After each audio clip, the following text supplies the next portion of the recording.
Você, em algum dia da sua vida, já entrou no Pinterest e viu aquelas fotos maravilhosas de pessoas lendo, e aí esses livros estavam todos marcados, cheios de setas e anotações e post-its e tudo mais. E se perguntou, como é que essas pessoas fazem isso? O que é que elas escrevem? O que é que elas marcam? O porquê que elas marcam? E ao mesmo tempo você pode ser daquela pessoa que diz: eu nunca faria isso com o meu livro. Eu nunca riscaria o meu livro. Eu, por exemplo, marco os meus livros porque eu leio literatura como estudo. Quando eu leio um clássico, por exemplo, eu não quero apenas chegar no final da história, mas eu quero entender como é que ele funciona de fato. Marcar é a forma que eu encontrei de conversar com o livro, de voltar, de marcar, de analisar, de voltar a criar esse diálogo com a história. Então, para mim, marcar um livro é uma ferramenta de leitura. Ela não tem o teor totalmente estético. Ou seja, quando eu marco, eu organizo meus pensamentos, que esse é o intuito, até porque quem tem pensamento acelerado, ansiedade, precisa de um fator a mais para poder identificar nuances do livro, interpretar com mais facilidade e tudo mais.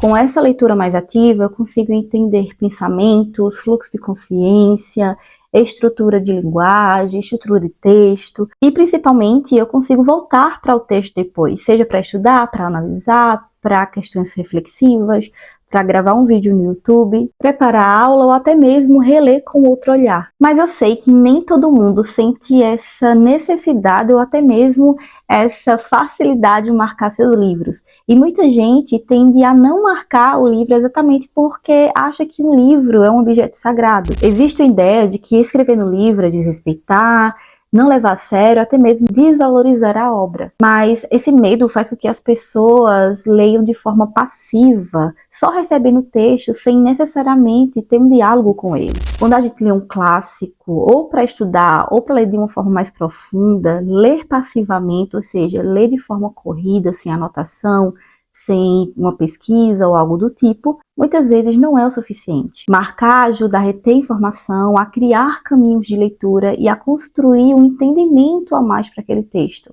É isso que transforma a leitura em estudo e não meramente no consumo de texto. É importante destacar duas coisas aqui. A primeira é o fato de que eu não estou dizendo que para você ler um livro você precisa marcar o tempo todo e ler de forma ativa, marcando com post-it e tudo mais. Você lê do jeito que você quiser. Esse vídeo é informativo, onde eu vou te dizer como é que eu faço as marcações dos livros que eu leio. Sou professora de literatura, eu dou aula de literatura, não só necessariamente para dar aula, mas principalmente para reter conhecimento de fato. E sim, ler ativamente ajuda a reter esse conhecimento. Outra forma de ler ativamente, e principalmente os clássicos, é você escolher traduções que venham com notas. Essas notas, elas vão te guiar com as palavras que você não conhece, com a questão histórica ou até mesmo com a questão de estrutura textual. Caso você aí tenha uma edição de clássicos que não tem essas notas, então escrever seus pensamentos e criar uma lógica de marcação vai funcionar bastante para você reter esse conhecimento. É importante dizer que eu não faço marcações com todos os livros. Eu não marco os livros que eu leio por entretenimento, principalmente os livros contemporâneos, os livros de romance que normalmente eu leio, eu não marco eles. Então, o máximo que eu faço é colocar post-it nos momentos que eu gosto, mas não é um livro em que eu vou marcar porque não tem o que eu marcar, sabe? Não tem o que eu estudar, eu analisar, porque é um livro contemporâneo, não vou usar ele em nenhuma outra coisa a não ser para me entreter. O jeito que eu marco os livros hoje não é como eu comecei. A minha técnica ela foi mudando ao longo do meu processo de leitora, ao longo do meu processo de professora de literatura, entendendo o que é que eu precisava, como é que funcionava para mim e os aspectos que eu poderia melhorar também. E é exatamente esse processo que eu quero te mostrar aqui. Não um método perfeito, mas um método possível para que você consiga deter esse assunto do texto e ajudar na interpretação desses clássicos. Para ilustrar o que eu falei para vocês, eu vou mostrar 3 livros meus totalmente marcados, onde eu iniciei, só que em momentos diferentes, com técnicas diferentes. Eu vou mostrar a vocês como é que eu fui construindo a minha técnica, como é que eu utilizo todos esses recursos para estudar literatura, para reter conhecimento e para entender esses clássicos.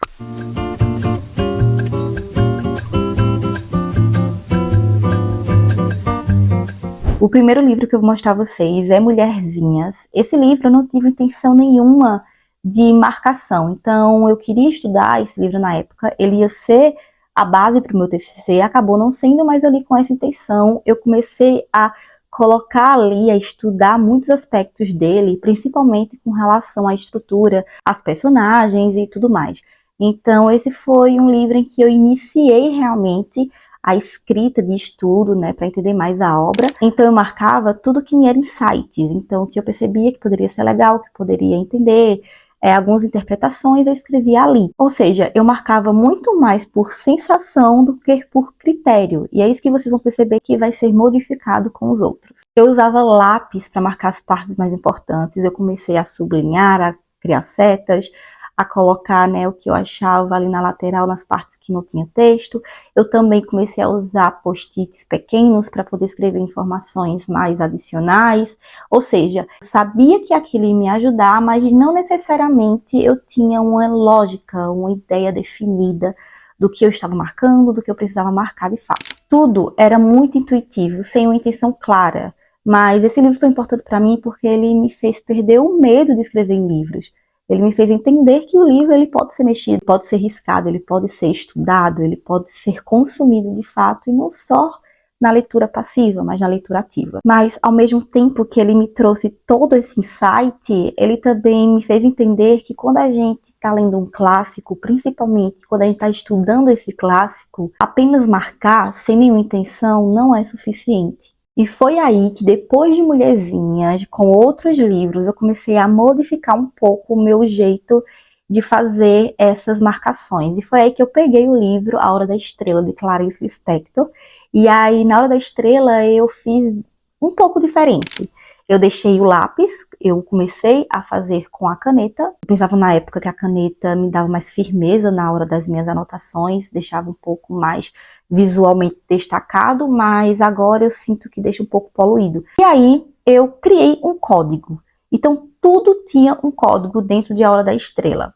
Esse código que eu estou mostrando a vocês aí agora, ele fazia parte da Hora da Estrela e da minha leitura. Então tudo que eu ia marcar a partir desse código. Eu não marcava nada que não estivesse nesse código, porque senão eu ia me perder. Então, a partir de agora, tudo que eu fosse marcar, eu marcava a partir desse código. Os códigos eram tema, ou seja, identificar tema principal e secundário, personagens, analisar personagens principais e secundários, enredo, avaliar a estrutura narrativa, ambiente físico e social, e estilo de escrita, que no caso é observar o estilo do autor.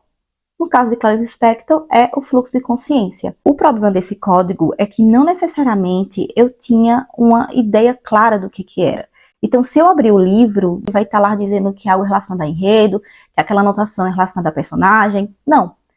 Eu não criava o nome, né? Eu não puxava a seta e colocava personagem, enredo. Eu já colocava a minha interpretação com relação ao enredo, com relação à personagem, a minha análise com relação a esses tópicos. Então, na hora que eu precisei abrir o livro para pesquisar determinada coisa relacionada a esse código, eu não tive uma eficácia.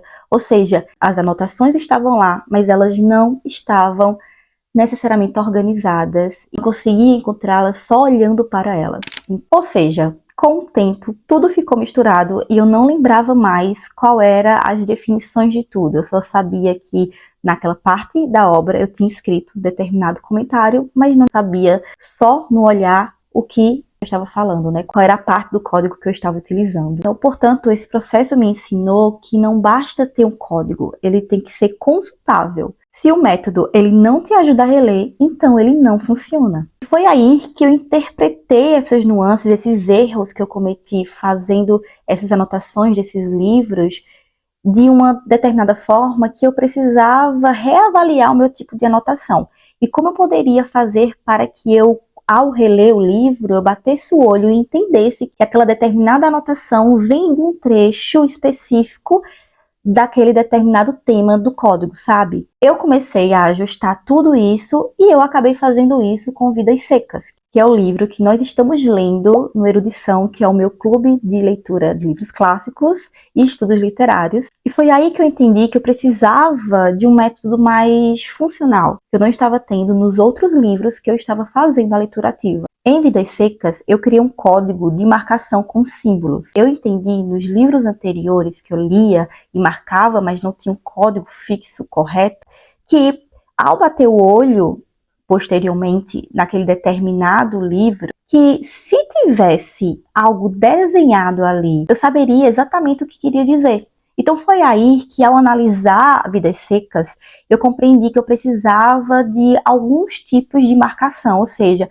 eu precisava destacar algumas informações sobre o texto para que eu pudesse fazer esse estudo efetivo da obra, que é humanização ou desumanização, seca, natureza hostil, relação de poder, exploração, pensamento interior ou fluxo psicológico, impacto leve, impacto médio, impacto forte, ou trecho-chave, trecho perfeito para discussão em sala de aula, trecho que rende vídeo ou uma reflexão e comparação com outra obra. Dentro de todas essas categorias, eu coloquei esses símbolos aqui. Coloquei H para humanização ou desumanização, o solzinho para seca, natureza hostil, o cifrão para relação de poder e exploração, que tem a ver com dinheiro, o balãozinho de pensamento para o pensamento interior, fluxo psicológico de consciência, 1 para impacto leve, 2 para impacto médio e 3 para impacto forte ou trechos chaves, a estrelinha para trechos perfeitos para discussão em sala de aula, uma setinha para trecho que rende vídeo ou reflexão e um lapisinho, não tá muito bonito, mas isso é um lapisinho, tá, galera?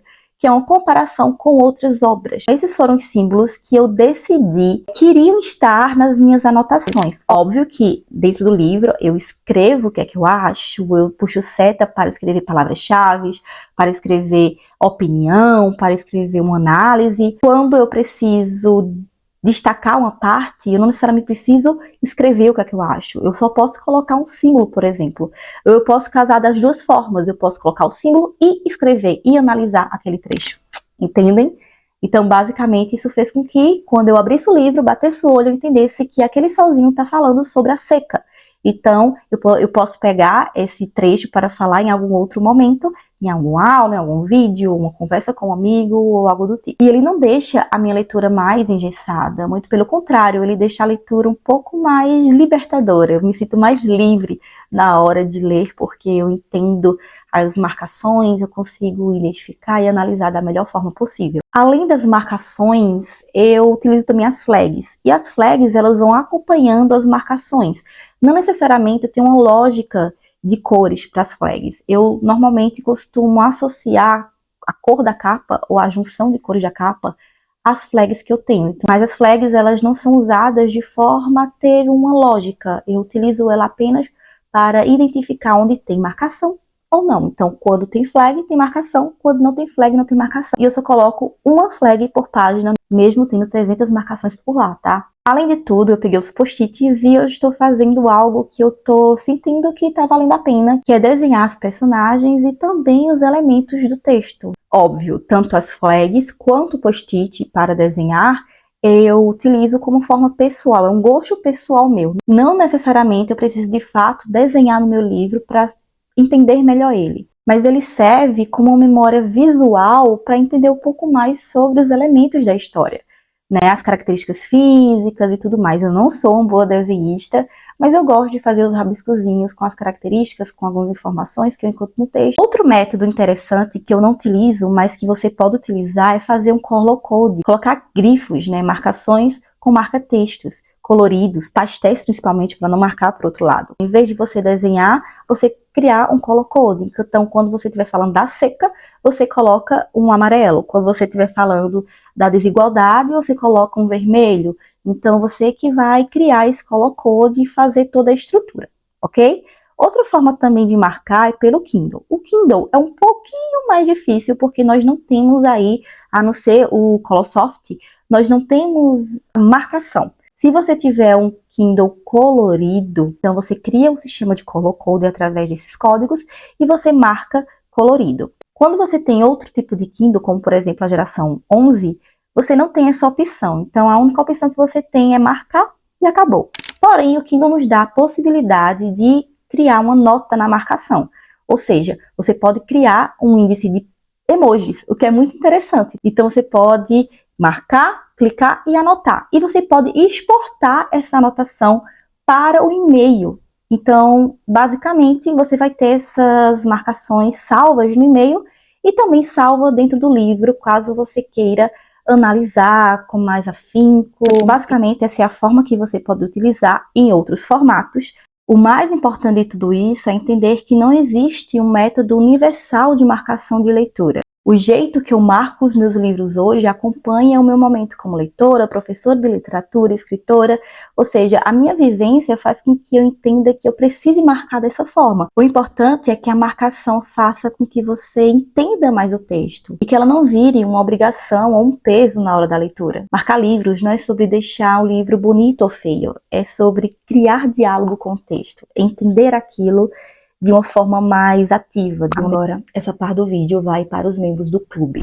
Eu vou colocar lá no grupo do Telegram nosso primeiro material de estudo para iniciar a leitura de Vidas Secas. Então, se você é membro do clube, você vai ter acesso no clube a esse documento. Então, eu vou colocar textos de apoio, que são esses textos mais teóricos que vocês vão precisar ler para entender um pouco mais o início dessa narrativa. Também um código que eu utilizei e estou utilizando na leitura de Vidas Secas e que você pode utilizar ou não, para que você possa seguir o nosso cronograma que já está disponível lá no clube, ok? Então é isso, espero que você tenha gostado desse meu método e que você possa utilizar aí, ajudando a ler os clássicos de uma forma melhor. Se esse vídeo te ajudou, clique em gostei, compartilha, ativa o sininho e comenta aqui embaixo se você tem coragem de riscar o seu livro ou como é o seu método de marcação. Tchau, tchau e até a próxima!